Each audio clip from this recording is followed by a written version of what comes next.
A very warm welcome. I'm Priyanka Rodriguez from the Department of Psychology from Carmel College of Arts, Science and Commerce for Women. Today we will be learning child psychology. Under this we will be covering the unit 2, that is infancy and toddlerhood, and the module that I am covering is psychosocial development. The outline of the module is emotional development, stranger wariness, separation anxiety. The learning outcomes are to understand the role of emotions in the development of infants and toddlers, to recognize stranger wariness during infancy and toddlerhood, to elucidate the influence of separation anxiety in childhood. Emotional development. What is emotions?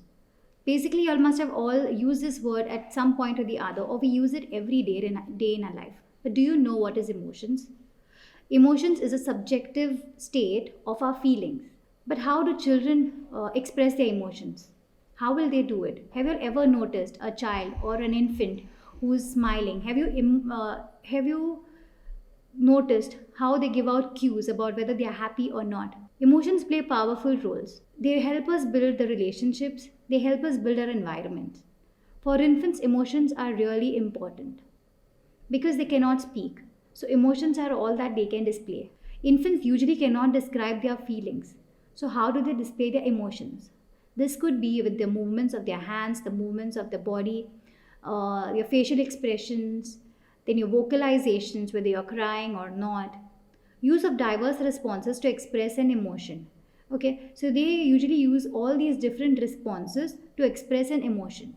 Also, what was found is that cross-culturally, all the emotions that a person is familiarized with are the same. So if you show a picture of a happy person or a person who's smiling to a person in Africa, and you show the same picture to somebody in India, you will notice that this person can understand or uh, understand that this person is smiling or is happy. So the emotion there that is displayed is happiness, and this is been understood by the person who was in Africa and by the person who is in India.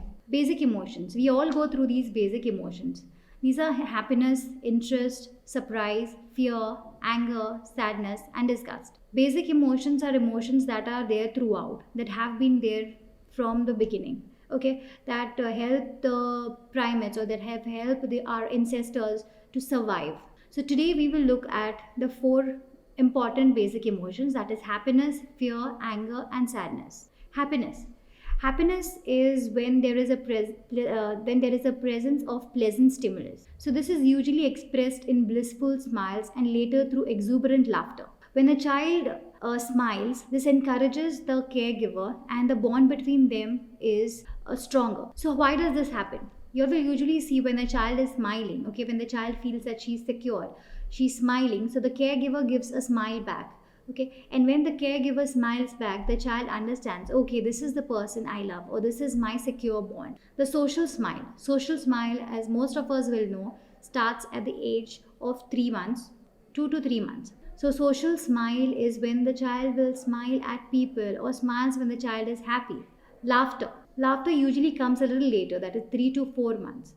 So what happens here is that when there is a very extensive stimulus, pleasant stimulus that is present, only then the child will laugh.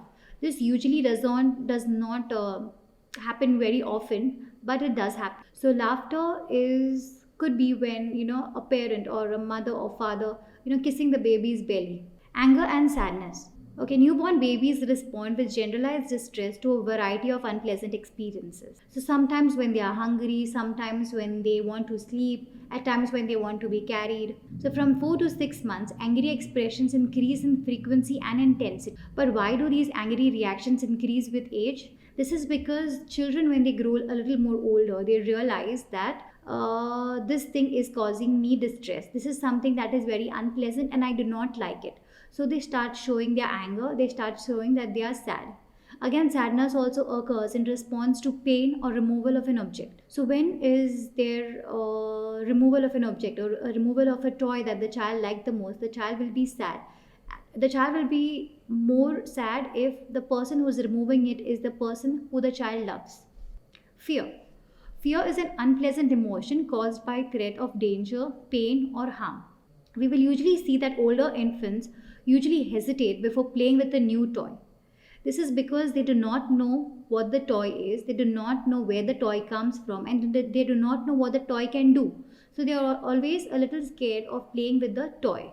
Stranger wariness is another very important fear that is present in childhood, in infancy. So, stranger wariness is an expression of fear to unfamiliar adults. It is also called as stranger anxiety. Let us look at stranger wariness in a little more detail.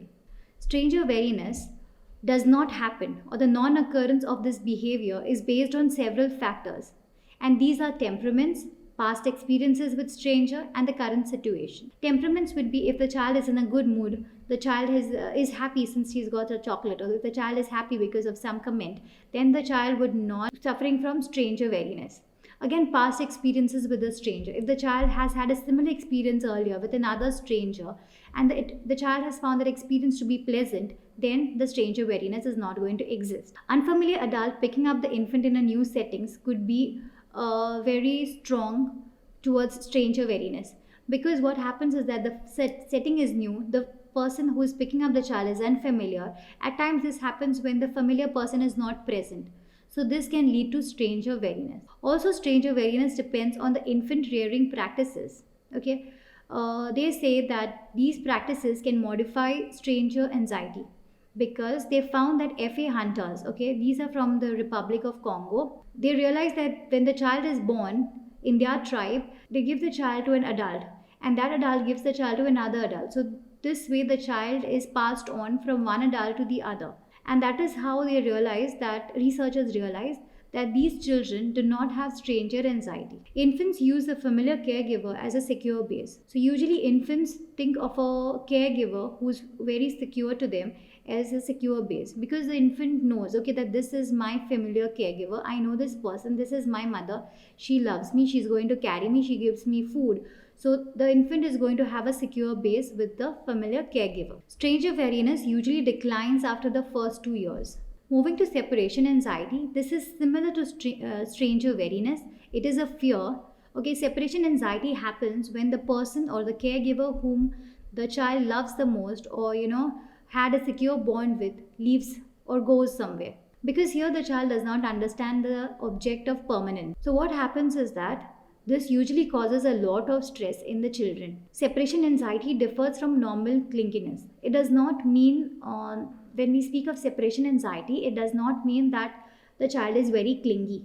Normal clinginess is different, but when separation anxiety takes place, we would see that this could lead to a serious mood disorder, where children cannot think about anything but the present fear of separation, or the present fear of losing their mother, or present fear of the father going out from the house. So the children are only thinking about that most of the time. Children usually end up having nightmares or have regular physical complaints when they go through separation anxiety. So regular physical complaints would be stomach pains or headaches, backaches. Sometimes parents may think that my child is just doing this for me to pay attention to her, but then no, this is something that actually happens inside them. So there's a lot of reluctance to go to school or other places. The child does not want to go to some place where the parent or the familiar caregiver is not present. The treatment for separation anxiety would include talk therapy and possibly sometimes anti-anxiety medication. These are my references. Thank you.